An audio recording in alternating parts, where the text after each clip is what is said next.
மிக மகிழ்ச்சியான செய்தி.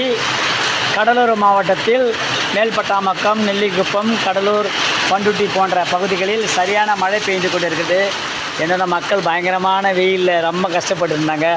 கடவுள் நிச்சயமாக மழையை கடவுளுடைய மக்களுடைய கஷ்டத்தை ஏற்று கொஞ்சம் மழையை கொஞ்சம் கொடுத்துக்கிறாரு. அந்த மழை வந்து காற்று அடிக்காமல் பெஞ்சால் சந்தோஷமாக இருக்கும். ஏன்னா காற்று அடிச்சுன்னா கரண்ட் கட் ஆகும், பல இன்னல்கள் ஏற்படும், பாதிப்பு ஏற்படும், மக்களுக்கு சிரமமும் இருக்கும். அதனால் காற்று அடிக்காமல் மழை பெஞ்சினா மிக மிக சந்தோஷம். காற்று அடிக்காத மழை பெய்யுன்னு நினைக்கிறேன். வெயில் அடிக்குது, சும்மா மழை பெய்யுது லேசாக. ஆனால் பயங்கரமாக குளிர்ச்சி, சந்தோஷமாக இருக்குது. பயங்கரமான வெயில், ரொம்ப வெயில். கடலூர் மாவட்டத்தில் பயங்கரமான வெயில். ஆனால் வெயிலின் காரணமாக ரொம்ப கஷ்டப்பட்டுருந்தாங்க மக்களே. ஆனால் கடவுளை ஏற்ற காலத்தில் ஏற்றத்தை கொடுத்து சூப்பரான மழை பெய்யுது பாருங்க. சூப்பரான மழை, அழகாக மழை, சூப்பராக சந்தோஷமாக இருக்குது. ஆனால் காற்றடிக்காமல் மழை பெய்யணும். மழை விட்டது பரவாயில்ல. இந்த அளவுக்கு கடவுள் மழை கொடுத்தாருன்னா பெரிய சந்தோஷம்தான். பொதுமக்கள் சார்பாக, கடலூர் மக்கள் பொதுமக்கள் சார்பாக கடவுளுக்கு நன்றி செலுத்துகிறோம்.